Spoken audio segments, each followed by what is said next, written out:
have been able to think a little bit about what we have done today.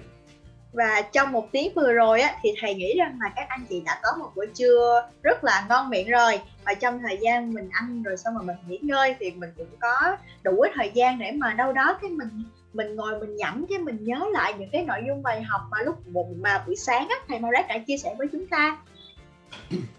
We looked at primary language, which is pictures. Và trong buổi sáng ngày hôm nay, chúng ta đã được học về ngôn ngữ chính, là ngôn ngữ đầu tiên của chúng ta. We saw how pictures can convey things in any language. Và mình đã học được ra rằng là một bức ảnh á, là nó có thể truyền tải được rất là nhiều thông điệp luôn. We also looked at how mind maps were invented by looking at the most important graph. Và mình cũng đã tìm hiểu được cái lý do, cái nguồn gốc để mà phát minh ra được là cái phương pháp sơ đồ tư duy của chúng ta thông qua việc tìm hiểu về cái biểu đồ quan trọng nhất. By listening to a list of words, we were able to see how we can remember the beginning and the end of learning. Và thông qua một cái trò chơi thí nghiệm nho nhỏ là bao gồm cái danh sách có rất là nhiều từ trong đó, thì mình cũng đã hiểu ra được là những cái hiệu ứng giữa điểm đầu và điểm cuối. This is called primacy and recency. Và những cái hiệu ứng ở điểm đầu, điểm cuối đó sẽ là cái thời gian mà chúng ta có thể ghi nhớ được thông tin rất là tốt. We also looked at the von Restorff effect, how we remember things that are different. Và tiếp theo thì mình cũng đã học được một cái hiệu ứng, và hiệu ứng đó được gọi là von Restorff, có nghĩa là não bộ của chúng ta sẽ có thể ghi nhớ được những cái thông tin nào mà nó đặc sắc, nó nổi bật so với những thông tin thông thường. The example we used for that was the word Ho Chi Minh, which was different to the other words. Và ví dụ nổi bật mà chúng ta có thể thấy cho cái hiệu ứng von Restorff đó là trong cái danh sách 30 từ đó là có một cái từ rất là đặc biệt luôn, rất là đặc trưng, nó khác hoàn toàn so với những từ còn lại, đó là từ Hồ Chí Minh. Và rõ ràng là khi mà em hỏi đến cái từ nào đặc biệt không, là có rất nhiều anh chị đã có thể trả lời ra được, và đó là cái từ Hồ Chí Minh. And we also looked at repetition and association. So things that are repeated that mean similar things are easily remembered. Và sau đó thì mình cũng đã biết được rằng là về cái hiệu ứng là lặp đi lặp lại nè, và cái hiệu ứng liên tưởng, và giữa các từ đó nó được lặp lại rất là nhiều lần, và giữa những từ đó nó cũng sẽ có những cái sự kết nối với nhau. We also looked at interest level. If something is very interesting to us, we tend to remember more about that subject. Và mình cũng khám phá ra được một điều rằng là nếu như mà mình học một cái chủ đề nào đó mà mình yêu thích nó, mình quan tâm tới nó, thì là mình sẽ có cái xu hướng là mình sẽ ghi nhớ thông tin được tốt hơn. And very importantly, we used that very von Restorff example by giving you a list of words that were not in the list. Và thông qua đó các anh chị, thì khi mà sử dụng cái hiệu ứng mà von Restorff để mà mình làm cho cái điều mà mình yêu thích đó, nó trở nên nổi bật, nó trở nên đặc sắc hơn, thì mình sẽ kết hợp hai cái đó để mà mình có thể là ghi nhớ được thông tin. That was a good demonstration about how our mind can be creative very, very quickly and easily. Và thông qua những cái mô tả, những cái hiệu ứng này, thì chúng ta có thể hiểu được ra rằng là não bộ của chúng ta thật sự là có thể có được cái khả năng tư duy sáng tạo vô cùng là tuyệt vời. An important lesson we learned was spaced reviews and recall. Và một cái bài học tiếp theo đó chúng ta đã được học, đó chính là về cái phương pháp học tập ngắt quãng đó các anh chị, tức là mình sẽ ôn tập theo có cái chu kỳ, có cái sự ngắt quãng để mà mình có thể tăng được cái lượng kiến thức mà mình có thể ghi nhớ, gợi nhớ lại sau mỗi lần mà mình tham dự, mình học cái điều gì đó mới. We learned about the secret of how we remember, that we must start forgetting and then remembering again for it to be effective. Và thông qua đó mình đã phát hiện ra được một cái bí mật nó vô cùng là thú vị. Đó là nếu như mình muốn nhớ một cái thông tin nào đó, một cái điều gì đó lâu hơn, thì mình phải học cách quên nó đi. Tại vì khi mà mình quên thì mình phải có rất là nhiều nỗ lực để mà mình có thể nhớ, mình kiếm lại cái thông tin đó. Thì thông qua cái cách như vậy, mình thực hành như vậy thì mình sẽ khắc sâu được cái nội dung, cái kiến thức mà mình cần phải nhớ. The use of mind maps to achieve this was very, very useful. Và thông qua đó thì mình cũng sẽ có thể kết hợp cùng với lại phương pháp sơ đồ tư duy để mà mình có thể đạt được những cái kết quả, những cái gọi là mình sẽ làm tăng lên cái khả năng hiệu quả trong cái việc học tập của mình. It means that we can invest a very small amount of time to review things and remember them very well. Và bằng cách là kết hợp với phương pháp sơ đồ tư duy nè, là mình chỉ cần bỏ ra rất là ít thời gian để mà mình có thể tổng quát, mình ôn tập lại kiến thức theo cái chu kỳ, cái thời gian của cái sơ đồ mà đường cong học tập với các anh chị. Thì như vậy là cái lượng kiến thức mà mình ghi nhớ lại và mình biến nó thành cái kiến thức trong cái bộ nhớ dài hạn của mình là sẽ được lâu hơn. Towards the end of the day today, I would like to give you more time to develop and finish your mind map about your favorite fruit. Và từ đây cho đến trước khi mà cho đến cái lúc mà mình kết thúc buổi học ngày hôm nay đó các anh chị, thì là thầy sẽ hướng dẫn và là cùng với các anh chị làm cho cái bài mind map về cái chủ đề là trái cây yêu thích của mình nó sẽ được hoàn thiện và hoàn chỉnh hơn. During this period of time, I would like to hear any questions you have, and I am happy to answer as many of them as I can. Và cũng sẽ có một cái phần đó là phần giải đáp, tức là các anh chị sẽ có cái câu hỏi nào thì mình sẽ gửi trong phần chat để mà thầy sẽ thấy câu hỏi của mình và thầy sẽ giải đáp những câu hỏi của các anh chị, và thầy rất là sẵn lòng để mà thấy được càng nhiều câu hỏi càng tốt. You will be given the instructions on how to submit these for the medal if you wish to. So please wait for those instructions. Do not send them to me because I'm not marking them. Và sau cái buổi học ngày hôm nay á, là ban tổ chức sẽ hướng dẫn các anh chị cái cách thức để mà mình nộp bài về cho ban tổ chức, và mình phải nộp bài và sau đó là sẽ có trọng tài để mà chấm điểm cho bài thi của các anh chị, và lúc đó là sẽ chọn ra một cái bài gọi là bài mind map xuất sắc nhất và sẽ là gửi thông tin đó cho thầy MAREK. Lúc đó các anh chị sẽ nhận được một cái giải thưởng, đó là huy chương dành cho cái bài mind map xuất sắc. Okay, let's look at something new. Dạ rồi, bây giờ là mình sẽ tiếp tục học những cái điều mới trước khi là mình nghe được cái kiến thức chia sẻ để mà mình hoàn thành mình hoàn thành cái buổi học ngày hôm nay các anh chị ha. This section is about learning something new.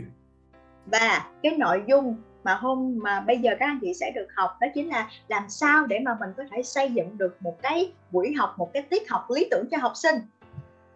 What is the best way we can spend our time to learn something new? Vậy thì là theo các anh chị nghĩ rằng là làm thế nào mà mình có thể phân bổ thời gian ra một cách hợp lý để mà mình tạo ra được cái thời gian đó để mình có thể học tập được hiệu quả nhất có thể à? I'm not talking about revision now. I am talking about the first time you learn something new. Cái giờ học này á, là mình sẽ không có nói về cái cách mình ôn tập lại, mình không có ôn lại bài cũ nữa, mà mình đang nói tới cái việc là mình học một cái kiến thức hoàn toàn là mới luôn. So this is when you are studying not when you are in a classroom. Và đây cũng là cái lúc mà mình có thể là mình sẽ tự học, chứ nó không phải chỉ là áp dụng cho những cái giờ lên lớp của mình nữa. You might have a book and you are trying to learn some new material from a book. Ví dụ như là các anh chị đang có một cái quyển sách, một cái quyển tài liệu mà mình cần phải nghiên cứu đi, và trong đó có rất là nhiều kiến thức, nội dung mới mà mình cần phải tìm hiểu về nó. We have a plan for the best way to study for 1 hour. Và với cái quyển sách này á, thì mình sẽ đặt ra một cái kế hoạch rằng là mình sẽ đọc và tìm hiểu nó trong vòng 1 tiếng đồng hồ. I know what happens when most people need to study. They procrastinate. Và thầy biết rằng là đâu đó là khi mà mình biết là mình cần phải chuẩn bị đi học á, thì một cái hiện tượng rất là phổ biến xảy ra với chúng ta là chúng ta thường hay trì hoãn cái kế hoạch mà mình đặt ra. Many people tend to put off doing jobs they do not like to do. Và đi kèm với cái đó là thường là mình sẽ hay có cái xu hướng rằng là thôi hôm nay không làm thì ngày mai làm cũng được, cho nên là mình thường hay để lại những cái công việc mà tức là mình thích cái nào thì mình làm cái đó trước, còn cái nào mình không thích thì thường mình hay để lại nó phía sau, mình không có bao giờ mình làm nó liền. So they put off studying, they put off reading until another day, and then they put it off again and again. Vậy là cứ thế là cứ ngày qua ngày rồi mình cứ để lại, mình cứ trì hoãn cái công việc mà mình cần phải làm nè, hoặc là mình trì hoãn cái bài mà mình cần phải ôn tập, cho nên là mình cứ để lại xong rồi mình chất hành tống thôi đó. So let's look at the best way to spend 1 hour studying something new. Vậy thì là bây giờ chúng ta sẽ cùng nhau tìm hiểu làm sao để thiết kế ra được một cái giờ học lý tưởng để mà chúng ta có thể là học được nhiều kiến thức nhất có thể trong một cái giờ, trong một tiếng đồng hồ. Some of these ideas might surprise you. Và trong đây á, trong cái chia sẻ của thầy Marek sẽ có những cái ý tưởng làm cho anh chị sẽ cảm thấy rất là bất ngờ nếu mà mình nghe chia sẻ của thầy và mình thực hiện theo. So the first 5 minutes of our 1 hour study, we do some mild exercise. Vậy thì là trong 1 tiếng đồng hồ này á, 5 phút đầu tiên mình sẽ bắt đầu có những cái gọi là khởi động nhẹ nhàng, mình tập thể dục, mình làm nóng cơ thể của mình. We do not have to run around the park or do strong exercise. Mình không có nhất thiết phải là đi ra ngoài công viên chạy dài vòng ở đó, hoặc là mình không có cần phải hít đất hay là tập tạ gì đâu các anh chị. We could just walk to a tap and get a glass of water or play with our pets for 5 minutes. Mình chỉ cần là có một cái khởi động nhẹ nhàng thôi. Ví dụ như là mình đi dạo, đi bộ nhẹ, hay là mình đi lấy một cái ly nước lọc mình để ở đó, hoặc là mình có thể chơi với thú cưng của mình cũng được. This gets our blood moving much faster and gives oxygen for our brain. Và với những cái khởi động làm nóng cơ thể như vậy đó, nó sẽ là tăng cái lượng oxy lên cho cơ thể của chúng ta. This is brain food. Và đó chính là một cái nguồn thực phẩm rất là tốt cho não bộ của mình. It tells our brain we are ready to start work. Tại vì là khi mà não bộ của mình tiếp nhận một cái lượng oxy như vậy á, thì nó sẽ cho một tín hiệu rằng là não bộ của mình đã sẵn sàng để bắt đầu cho những cái công việc tiếp theo. It puts us in a good frame of mind for study. Và lúc đó là não bộ của mình đã biết rằng là mình sẽ chuẩn bị những cái công việc để mà cho cái việc học tiếp theo của mình. For the next 20 minutes, we study something new. Và ở 20 phút tiếp theo là lúc này là chúng ta sẽ bắt đầu tập trung vào cái việc học, mình học một cái điều gì đó mới ở 20 phút này. No phones, no distractions, just studying. Và trong 20 phút này mình sẽ hoàn toàn tập trung vào những cái kiến thức mà mình đang cần phải học, và lúc đó là sẽ không có điện thoại ha, không có Facebook ha, lúc đó là mình sẽ không có một cái sự gọi là sự sao nhãng nào đó để cắt ngang được 20 phút này của mình. While we are studying something new, it's a good idea to do a mind map of what we are studying.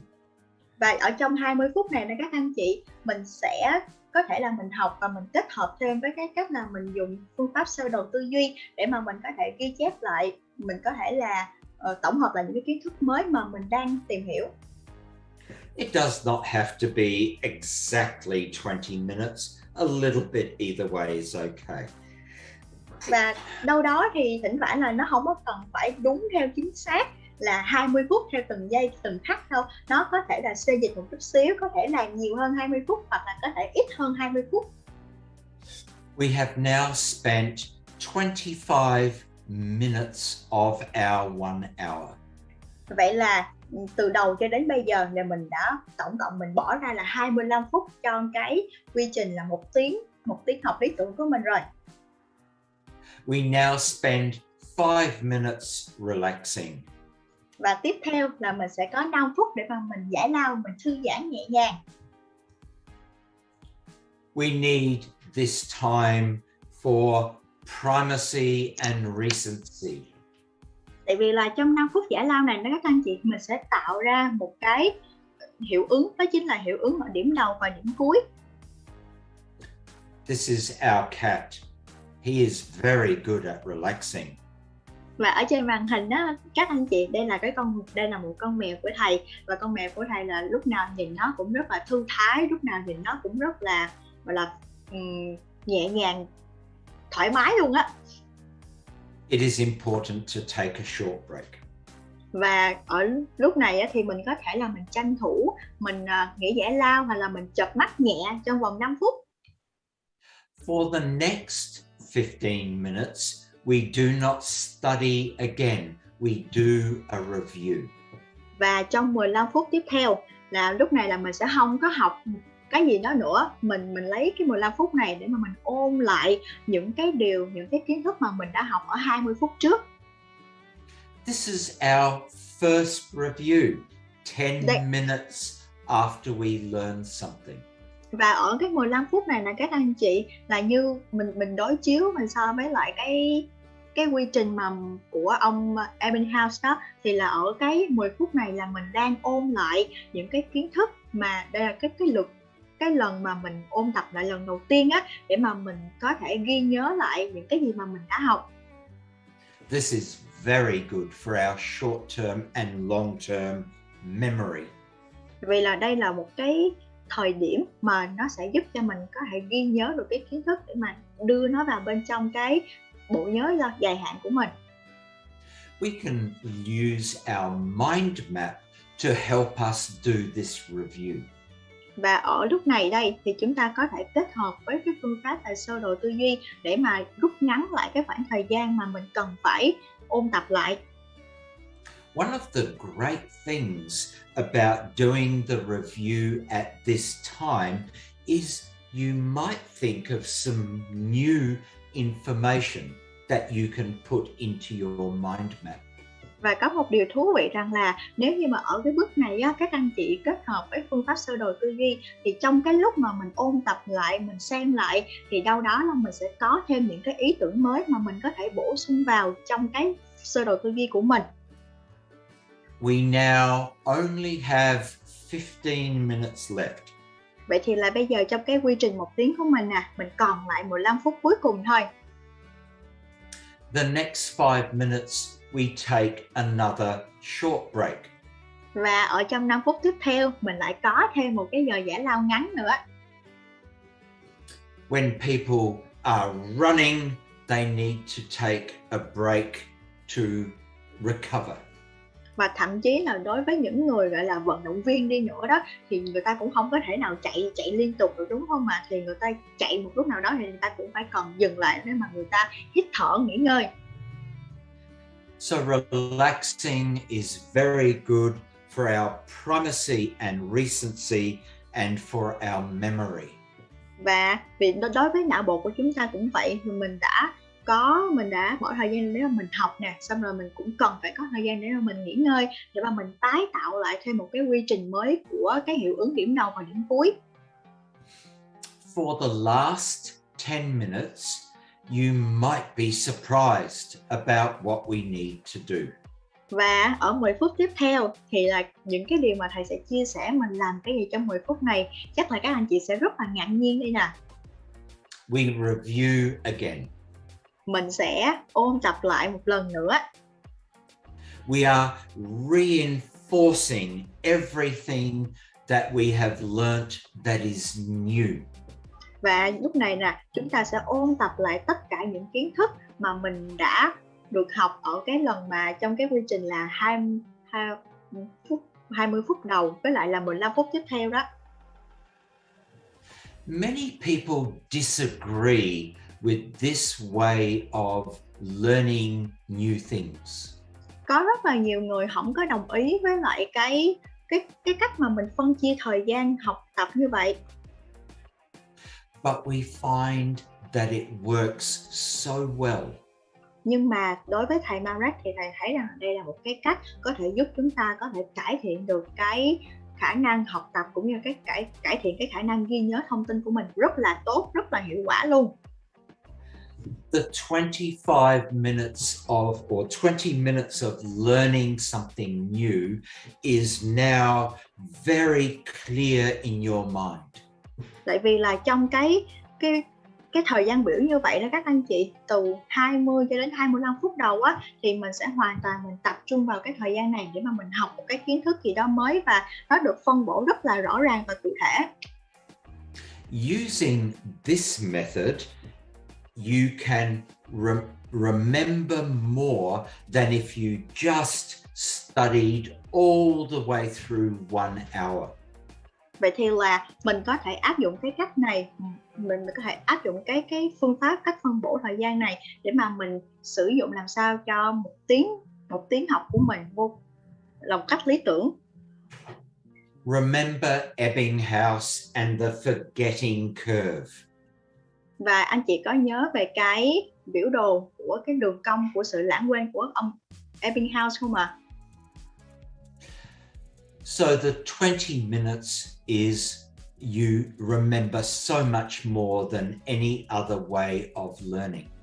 Vậy thì là ở trong 20 phút đầu nè, là mình sẽ sử dụng cái thời gian này để mà mình học tập những cái kiến thức mới. So 5 minutes exercise, 20 minutes learning, 5-minute rest. Vậy thì là đầu tiên là mình sẽ có 5 phút để mà mình khởi động làm nóng cơ thể, 20 phút tiếp theo là dành thời gian để học tập, và 5 phút tiếp theo là mình sẽ nghỉ giải lao. And then we review. Don't forget day, month, day, week, month. Vậy thì là ở cái 15 phút tiếp theo này á, là mình sẽ ôn tập lại cái kiến thức mà mình đã học theo cái chu kỳ là sau đó một ngày, và sau đó là một tuần, và tiếp theo đó là một tháng. What you have done also is you have created a mind map that will allow you to review your work over and over again. Và cái cách để mà mình có thể ôn tập lại kiến thức của mình các anh chị là mình sẽ vẽ mind map ra, và khi mà mình vẽ mind map như vậy đó là mình cũng là một cái để mà mình hình thức mình ôn tập lại kiến thức. When we do this review, we are likely to think of more good creative ideas. Và trong cái quá trình mà mình vẽ lại mind map như vậy đó, thì đâu đó là mình sẽ có thêm được những cái ý tưởng sáng tạo mới, hoặc là mình sẽ có thêm được những cái kết nối, những cái liên tưởng với cái kiến thức mà trước đó mình đã được học, mình đã nhớ. Then we take a 5-minute break and do another review.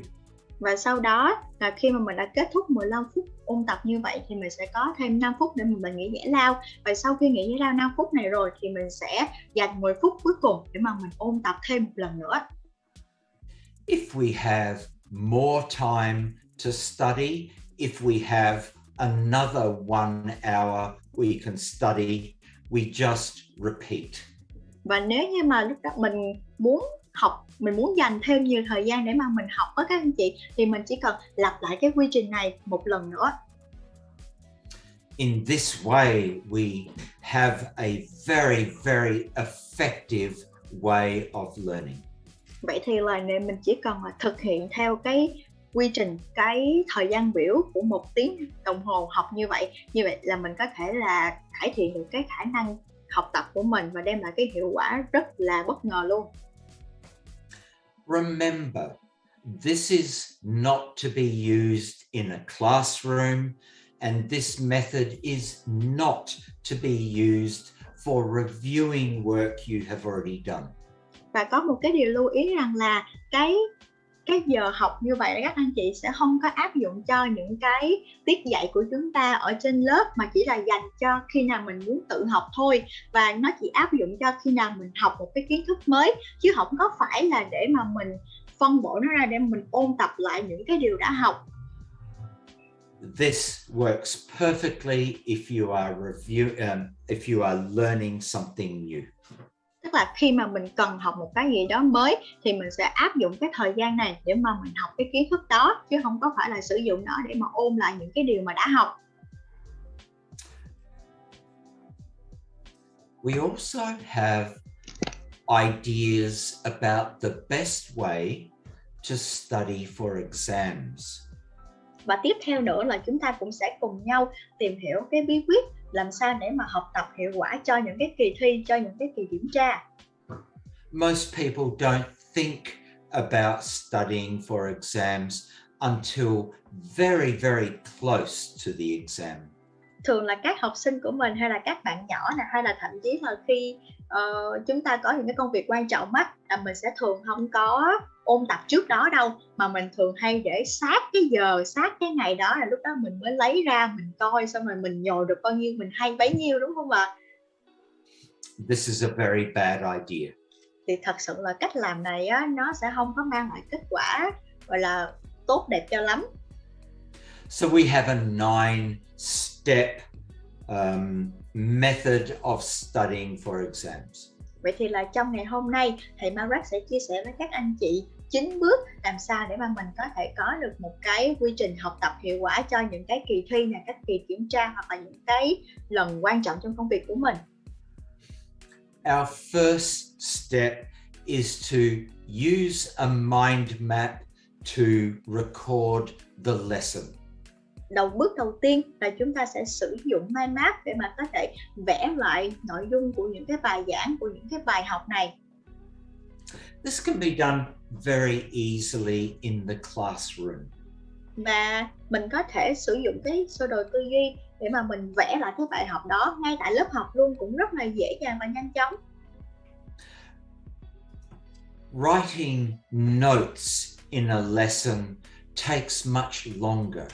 Thật ra mà so với cái việc là mình vẽ sơ đồ tư duy và cái việc mà mình cứ ngồi mình viết liên tục, mình viết tràn gian đại hải trên một cái quyển tập như vậy á, thì cái việc vẽ sơ đồ tư duy nó sẽ nhanh hơn rất là nhiều. And because it takes longer to write notes, you are not listening to the lecture. Và cũng bởi vì mình dành quá nhiều thời gian để mà mình chăm chú, mình viết rất là nhiều chữ ở trong cái nội dung ghi chú của mình, cho nên là mình không có còn thời gian để mình tập trung, mình lắng nghe những cái kiến thức quan trọng từ giáo viên nữa. I like to mind map very, very quickly. Thầy Marek rất là thích cái việc là thầy sẽ ngồi và thầy vẽ mind map của mình một cách nó rất là nhanh, chứ là một cái vẽ mà bản nháp đó anh chị, cho nên thầy thường hay vẽ rất là nhanh. I don't follow any of the rules of mind mapping. Thì cái lúc mà thầy vẽ nhanh như vậy đó, thầy không có vẽ theo bất kỳ quy luật nào của sơ đồ tư duy hết. I just want to get the information down as quickly as I can. Và lúc đó đó là thầy chỉ cố gắng làm sao để mà có thể có được nhiều thông tin nhất có thể trên cái bài vẽ sơ đồ tư duy của thầy. Later, when I have more time, I then like to redraw the mind map following all the laws of mind mapping. Nhưng mà sau đó khi mà cái bài sơ đồ tư duy của thầy đã xong rồi đó, nó có đầy đủ những cái ý quan trọng mà thầy muốn ghi lại đó, thì thầy sẽ vẽ lại một cái bài khác. Lúc đó là cái bài này á, nó sẽ được tuân thủ theo đầy đủ 5 quy luật của sơ đồ tư duy.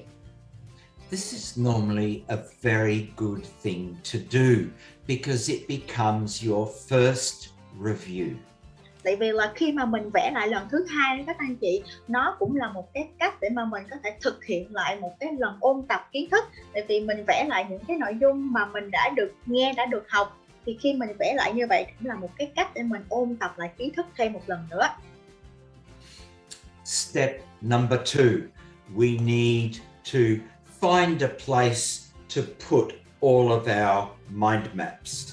Và ở bước thứ 2 thì sau khi mình vẽ xong cái bài mind map của mình ra một tờ giấy, thì mình cần phải tìm một cái bìa hồ sơ hay là một cái chỗ nào đó để mình có thể lưu trữ lại cái bài vẽ của mình. Once we do that, we need to write in our calendar when we do our reviews. Day, week, month, 3 months.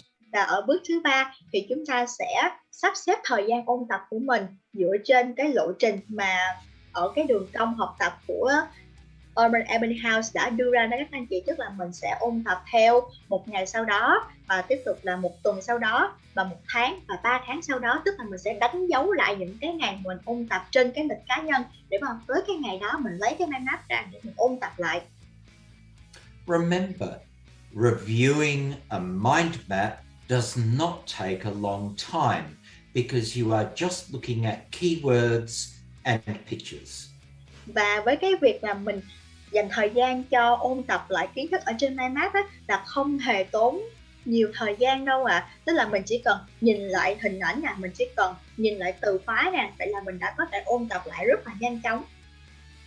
The next step is to redraw your mind map. Và bước thứ 4 là chúng ta sẽ vẽ lại mind map đó một lần nữa. By redrawing your mind map, you start thinking of new ideas, which will make your knowledge so much better. Và ở cái bước này á, khi mà chúng ta vẽ lại mind map thêm một lần nữa, thì đâu đó trong những cái kiến thức, những cái từ khóa của mình á, mình sẽ có thêm những cái liên tưởng mới, những cái kết nối mới nè, và mình sẽ có nảy sinh ra thêm được những cái ý tưởng mới dựa trên kiến thức mà mình đã học. The next step is to review a mega mind map. Và ở bước 5, bước này sẽ được gọi là mình sẽ ôn tập lại là siêu mind map luôn. A mega mind map is just putting all the most important things from each mind map lesson into one big mind map. Và ở cái siêu mind map này á, nó có nghĩa là nó sẽ tập hợp lại tổng cộng tất cả những cái mind map của các bài học trước đó, là mình sẽ gom nó lại, mình vẽ ra thành cái mind map khổng lồ có chứa đựng tất cả những cái nội dung từ những cái mind map nhỏ mà mình đã vẽ trước đó. In this way, you can see the whole story, the whole subject on one page. Và khi mà mình vẽ lại một cái mind map khổng lồ như vậy đó các anh chị, mình có thể dễ dàng mình thấy được cái tổng quan kiến thức mà trên tất cả những cái mind map đã thể hiện. Then we keep reviewing our mind maps like Ebbinghaus has taught us. Và cứ như vậy thì chúng ta sẽ lấy cái siêu mind map này, cái mind map khổng lồ này, mình ôn tập theo cái lộ trình mà Ebbinghaus đã đưa ra, là một ngày sau đó, một tuần, rồi 1 tháng và 3 tháng. The night before exams, most students will be studying very hard. Vậy thì là thường mình sẽ thấy rằng là trước cái ngày mà đi thi á, là các bạn học sinh sẽ phải thức ngày thức đêm để mà cố gắng nhồi nhét học làm sao cho càng nhiều càng tốt để mà đi thi đạt được điểm cao. We suggest you do not do this. Nhưng mà thầy Marek khuyên rằng là trước kỳ thi á, là các bạn không nên làm như vậy. Relax, eat food, play sport, or have an early night and go to sleep. Điều mà các bạn nên làm trước ngày đi thi á, là mình cần phải có một cái tâm trạng nghỉ ngơi thật là thoải mái nè, ăn những cái món ăn đầy đủ chất dinh dưỡng nè, đi ngủ một giấc thật là ngon, hoặc là có thể là đi ra ngoài để mà chơi thể thao. If you are relaxed before you go into the exam, you will remember more. Tại vì là nếu như mình có một cái tâm trạng thoải mái, một cái tinh thần thực sự là thoải mái thư giãn á, thì lúc đó sẽ làm cho cái tinh thần của mình tham gia kỳ thi nó sẽ nhẹ nhàng hơn và nó sẽ mang lại kết quả điểm số nó cao hơn. It is very important to sleep well the night before an exam. Và ở bước tiếp theo là bước số 7, việc mà chúng ta có được một cái chất lượng, một cái giấc ngủ ngon, một giấc ngủ sâu trước cái kỳ thi là vô cùng là quan trọng luôn. Step 8, we go to the exam and we are confident and prepared. Và ở bước số 8, lúc này đây là mình đã chuẩn bị đầy đủ hành trang rồi. Mình lên đường, mình tham gia kỳ thi với một cái tâm thế, một cái tâm trạng vô cùng là tự tin. And step 9 is the best. We celebrate our success.